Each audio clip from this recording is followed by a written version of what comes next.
Welcome to Crimes and Punishment, Sherlock Holmes. This is one of the many Sherlock Holmes games put out by Frogwares. And Crimes and Punishment, of the, 8 to 10 different games they put out now. I'm not sure of the count, but without a doubt, haven't played every one, but without a doubt, Crimes and Punishment is the best of the batch.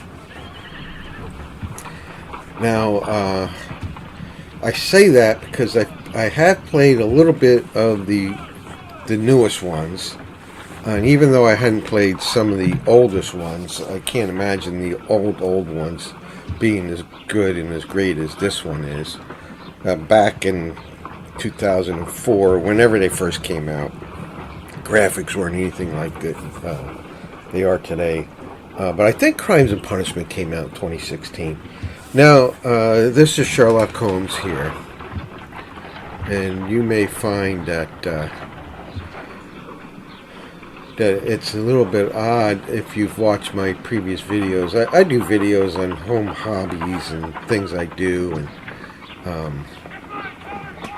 And I do a lot of gameplay, but most of the videos are simulation type games that like flight simulator, train simulator, train sim world, submarine simulators like U-boat and Silent Hunter series. So I've done a lot of simulation type games.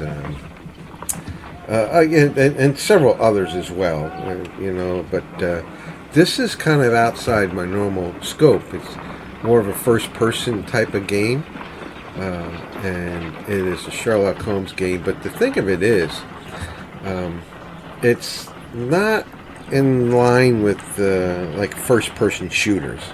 At least this Crimes and Punishment isn't.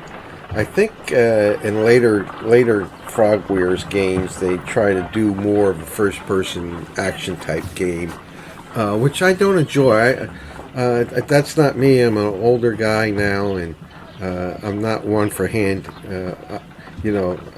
coordination on a Xbox controller.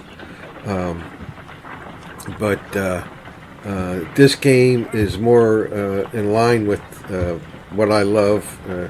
Immersing myself in the period, in the time, the location, and then Sherlock Holmes, which I love the Arthur Conan Doyle Sherlock Holmes series. I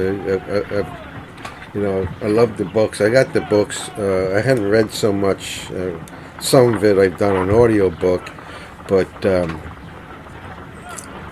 several different Sherlock Holmes series that have come out over the years, the ones in the 1940s, 1950s, and 1980s, early 90s, those series. And there's been a lot of different series. Some I like, some I don't. But I love Sherlock Holmes, but this game is right up along what I want. Now, there is the ability to do first-person view, which the earlier Sherlock Holmes and Frogwares, where you couldn't do first-person view, and then about the third or fourth game came out, they switched it over, and so it's fantastic. When you do this kind of game, my opinion is you want to be able to do first-person view. It's all about observation, deduction, inspection, and so the fact that in the later ones, the Sherlock Holmes Chapter 1 and Sherlock Holmes, the remake of Awakening, you can't do first-person view. It's very frustrating. To me, it takes a lot out of the game. I don't know why they made those changes. I think they have, in this game, Crimes and Punishment, really nailed on and optimized the game to everything you want. So let me introduce you to the environment here, the Holmes's apartment, which he shares with Dr. Watson.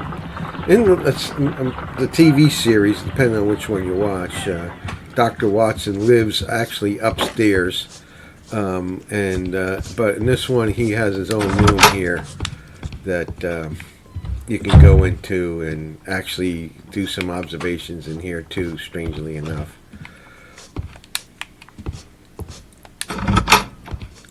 There's Mrs. Hudson. Gosh, why couldn't they say Hudson? There's Mrs. Hudson. She's cleaning up. Sherlock Holmes just made a mess of things. Typical Holmesian type of thing. Watson is busy doing what he's doing. But I love the whole room. So here you have an analytical table. He can do chemistry here, and during this series he brings some evidence back, and you have to go through some of the chemistry. It's kind of fun, and I love that. I don't know if in any of the other games he does that. Maybe in some of the earlier ones he does.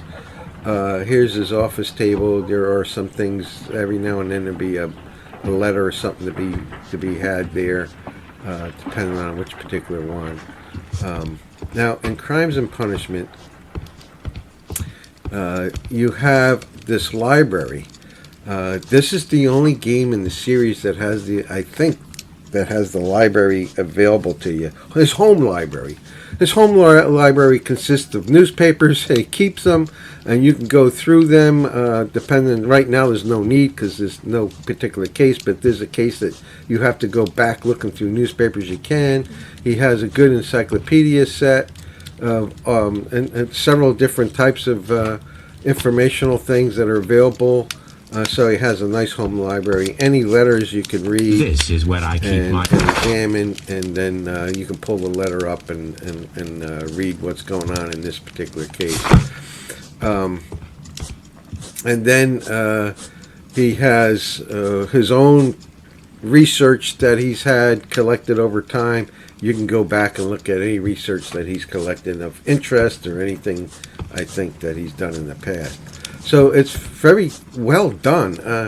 I just don't know. They really hit on a perfect way of doing these things in this series, and they dropped it. They really did. They dropped it in the next several games that Frogsware put out. They pretty much eliminate all this goodness. And you still have the apartment, but you're hardly in it, and you don't have the ability to do anything like that. Also, we have in Sherlock Holmes his own room here, and he has his own ability to change in his wardrobe.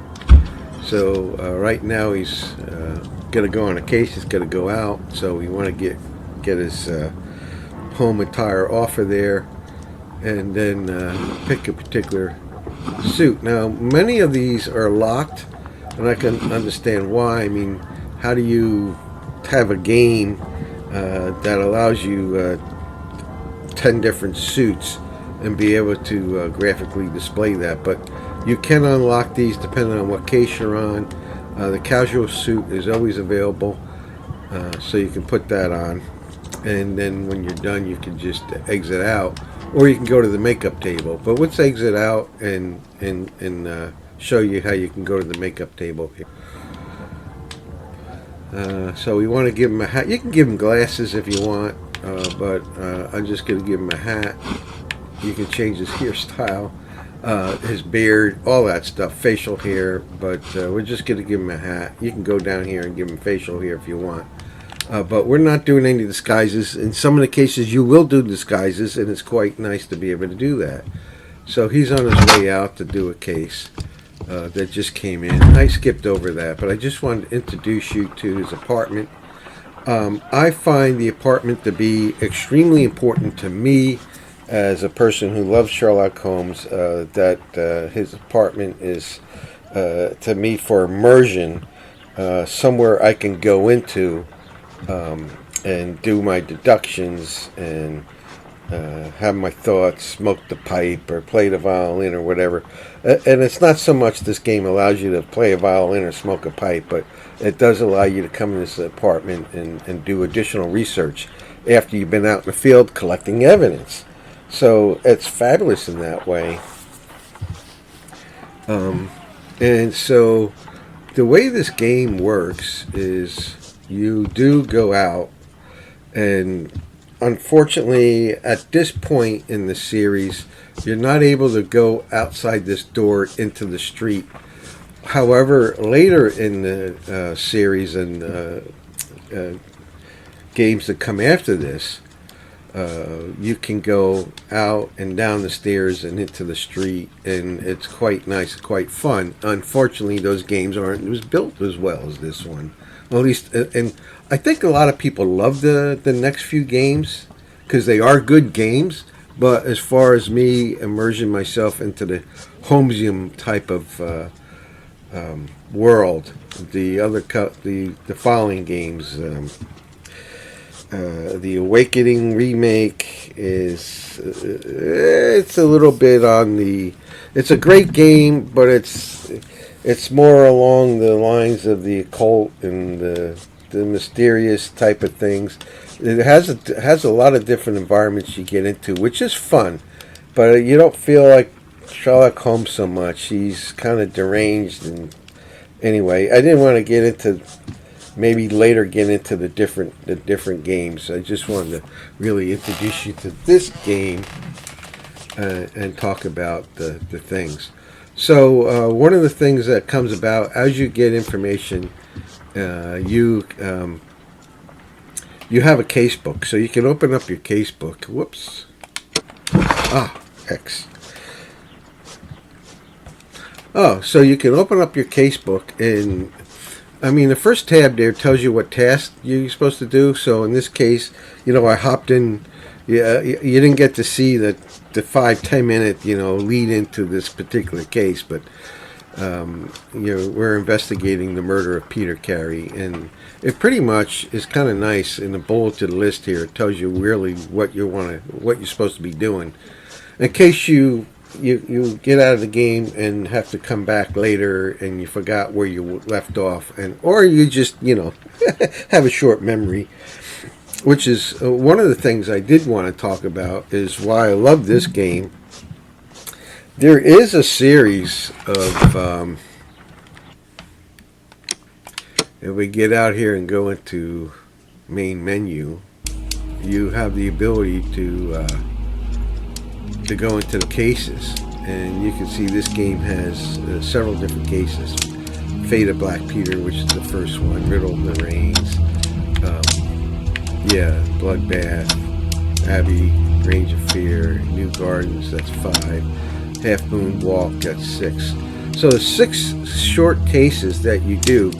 So maybe you get about 30 hours of gameplay, but it's broken up into 6 different cases. I love that part of that, and then you could choose any particular case to load and play.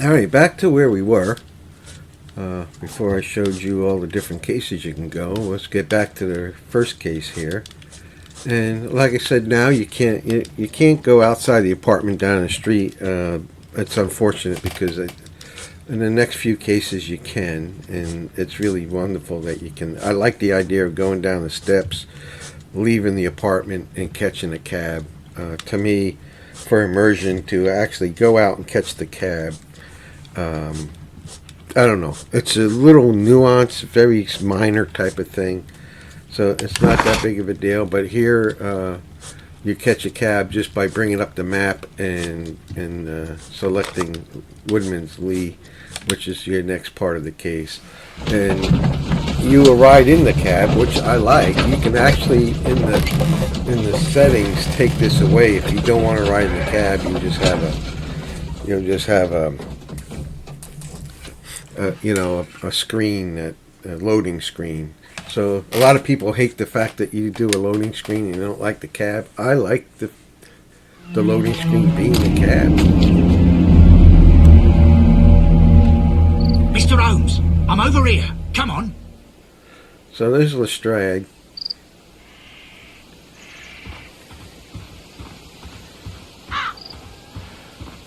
And I want to talk a little bit now about the gameplay, how it works. Everything is done through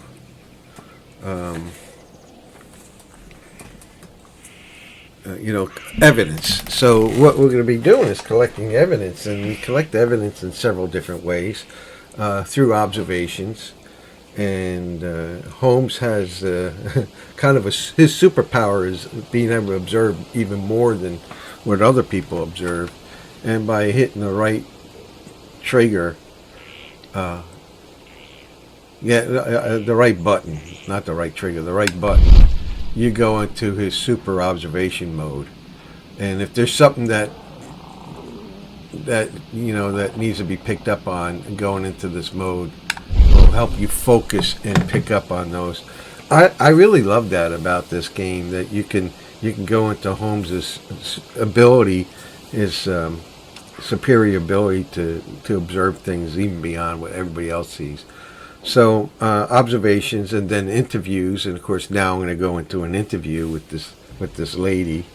Evidence also comes in objects you find and observe, but the objects themselves, and then character portraits. So we're going to go speak to this lady here for a few Inspector minutes. Lestrade, when will you remove my husband's body? It's sacrilegious to leave him. So yeah, you have a few items you can talk about and ask. As far as Madam, your can you interview, tell me so if you you'll be saw collecting or evidence heard anything unusual? So you can collect evidence through interviews, and you certainly will be, and also through character portraits. This is also something that I think is fabulous in this game, is the character portraits. Several of the other Frogware Sherlock Holmes games also have character portraits, and I think the later games kind of gave up on that. And this is one of the things that really sets this one to be quite fun, because this is something that you would expect that you would be doing in a Sherlock Holmes game. So you're going to be looking around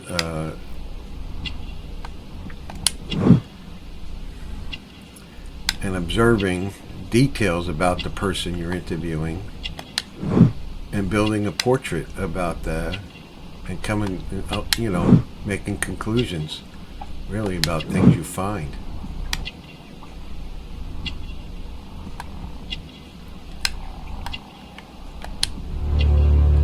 So we got a complete character portrait.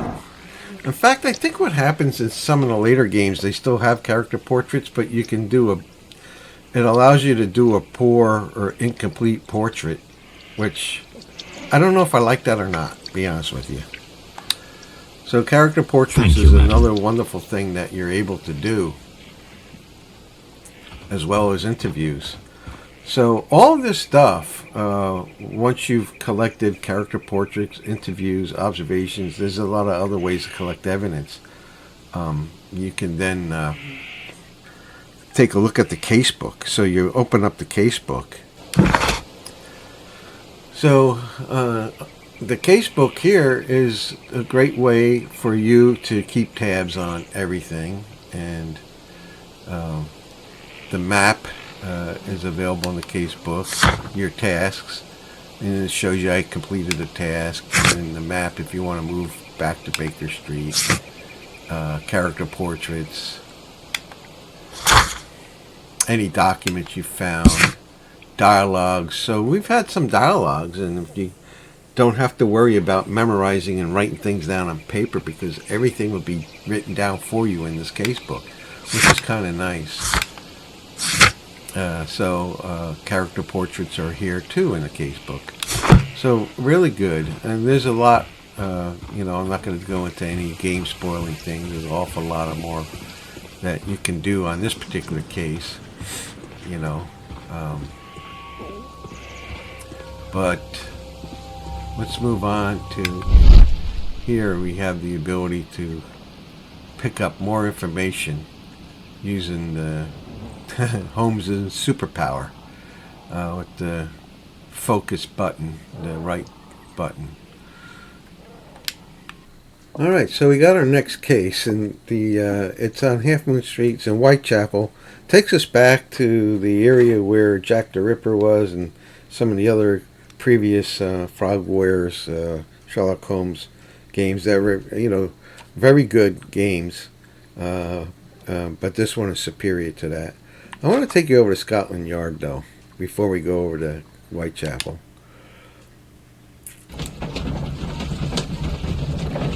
In fact, probably won't go to Whitechapel because if you're interested, you go do it and solve the case yourself.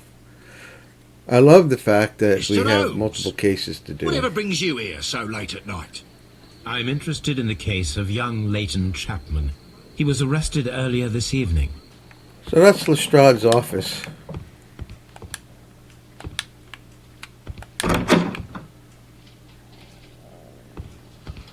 But just so you get a little feel for the office there, this is Scotland Yard, the main lobby area. Later on, I don't know why now, you can't actually go out in the street. You have to, it takes you to the map. But later on, as you develop into the game, you can go out into the street around Scotland Yard and then pick up a cab, which is kind of nice. But at this moment, we can't do that.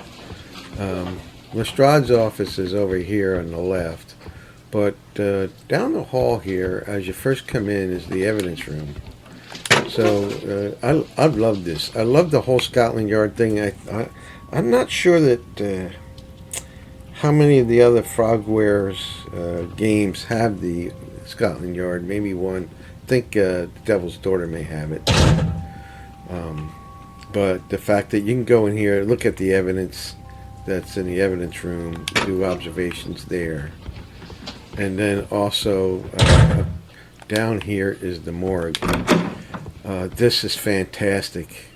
And we can come down to the morgue, and if there's a dead body, and in this case, we're going to go out in the street. If you were to go do the case, you would go out to the crime site. You would see the body at the location, do your initial observations there, and eventually there'd be an autopsy, and then you can come down to the morgue and get more information from the body. This is one of the few of the Frogware games where you can actually do that, and it's another aspect that makes this game superior. You can come back here to the jail cell and have a interrogation done by any of the particular criminals. Good evening, Mr. Chapman. So this is it. I mean, here you can do the interview, and this is the way we do these things in this game. The gameplay is based on collecting evidence through observations, interviews like this, objects, character portrait. We can come doing a character portrait on him, just like we did before. And it's phenomenal that we can do all this stuff. And so I didn't complete the character portrait, but it's very good that we can do it. I think character portraits is one of the things that they changed up in the newer games.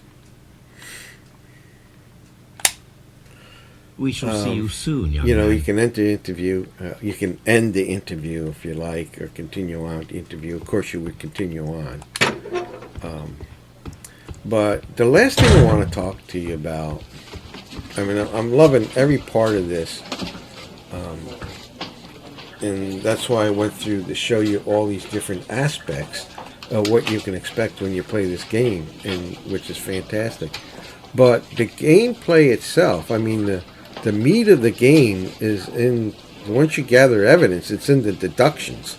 That's the thrill of the play. That's the reward you get. That's the joy of playing the Sherlock Holmes games, is gathering evidence is part of it. The adventure is part of it, but really the cream of it all is coming to conclusions through your Holmesian deductions, and that's done using the memory palace or mind palace, whatever. I hadn't been playing the game with you, so I don't have a lot of evidence stored right now in the memory palace. But this is what the memory palace looks like, and it'll give you all the different evidences kind of floating about in your mind, and you could then look at different pieces and connect them and make connections and make deductions. I don't like it.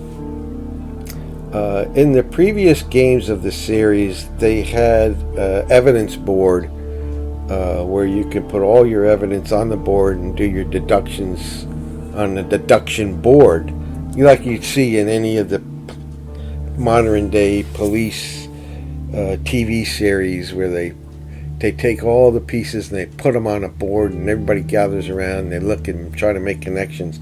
I'd like that visual much better than this weird kind of memory palace. And the more I've used it, the more I've gotten used to it, and then thought, well, maybe there is a place for this. And I thought that really the best place for this is in the Holmesian style. After being out in the field and doing adventures, you'd go back to the apartment and grab a pipe and have a smoke, and then in that time of smoking, the brain would be going. Holmes's brain would be going, and so maybe there's a place for having a memory board while you're having a smoke back at the apartment, or even while you're out on the street. If you have to make a quick deduction, make some decisions quick, maybe a quick, easy memory palace would be worked there. But I miss not having the evidence board. So I think maybe if you want to continue and you like the memory palace, that you would connect that with a memory with a evidence board. So when you make deductions in the memory palace, you would be able to paste them on the board for a better, in my mind, a better visual, or even let the player make a decision how he wants to do his deductions. Some of it he can do but they would be connected. Some you do in the memory palace, some you do in the on the deduction board. And I would love to see that. Okay, so that's the gameplay, and I got to tell you, I love the whole series, how it plays, and going to places and doing interviews, being able to go back to your apartment. And Crimes and Punishment is the best at doing that.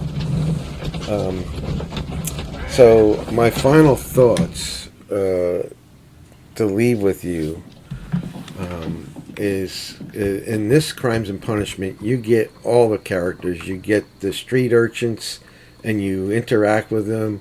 Of course, you got Dr. Watson, and he comes along. He's with most of your cases, and you're interacting with him.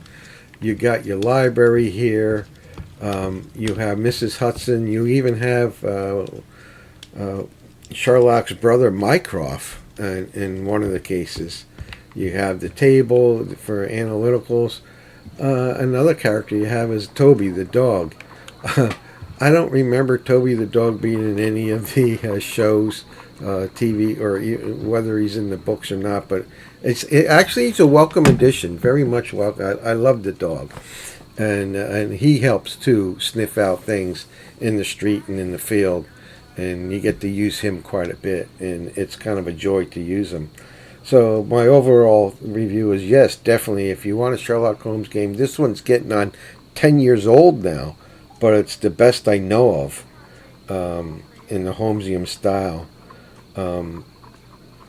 So the negatives are you can't go out on the street.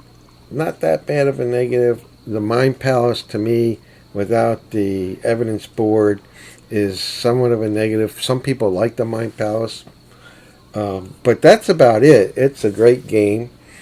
Looking at the other games, I'm not going to go through and review all the other games, but I'll give you some of my thoughts.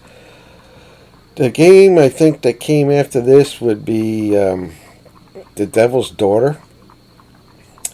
A lot of good fun things are in The Devil's Daughter, and it's very similar to this and has improvements where you can go out on your balcony, you still have the apartment, you can go out in the street, you still have multiple cases to do, but it has one big story arc that's kind of, I don't know, non-interesting and weak, and I don't really enjoy the ending, but The Devil's Daughter has something about it, which I think is technically called quick time events or quick time elements.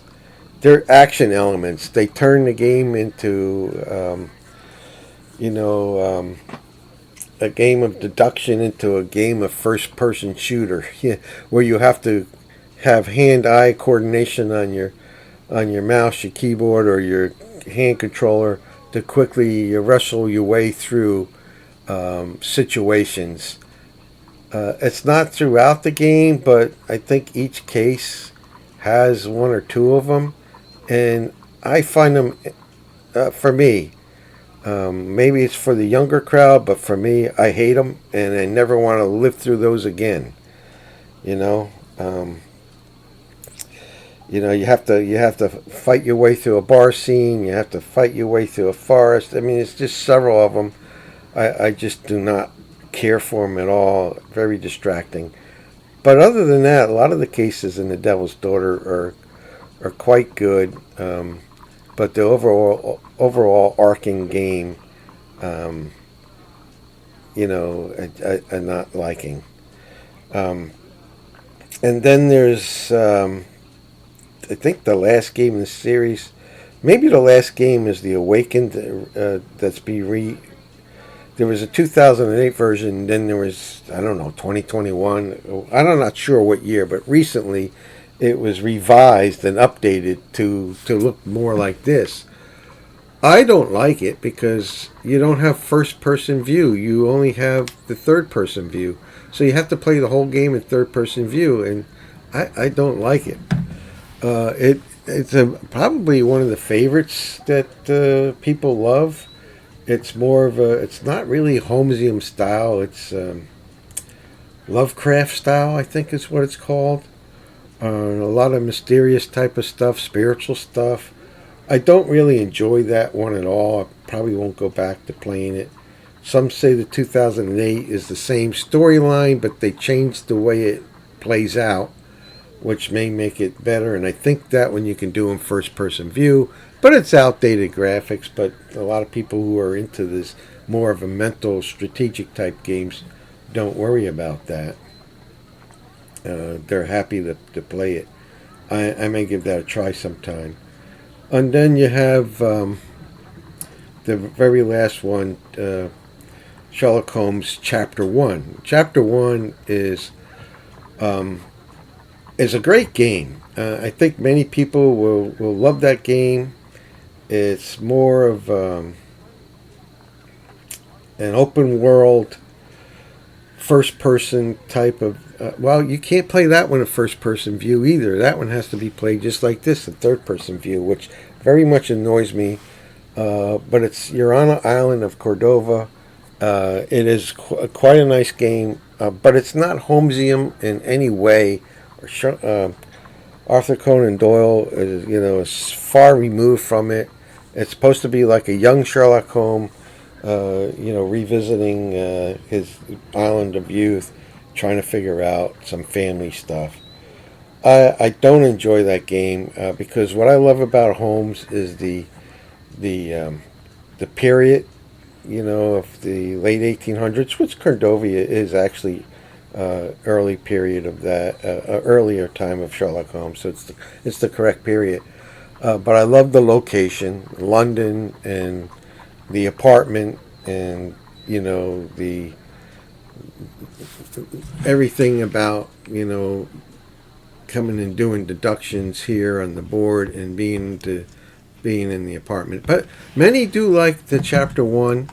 You may end up loving that game, but it's I played it maybe halfway through, and one day I'll finish it because it is a fun game, and there's nothing wrong with it. It's just, to me, it doesn't feel like Sherlock Holmes. It really doesn't, and it's kind of weird.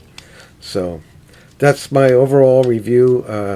If you like Sherlock Holmes, then the game to get, even though it's 10 years old, is the Frogware's Crime and Punishment. So hope you enjoyed, and we'll catch you next time.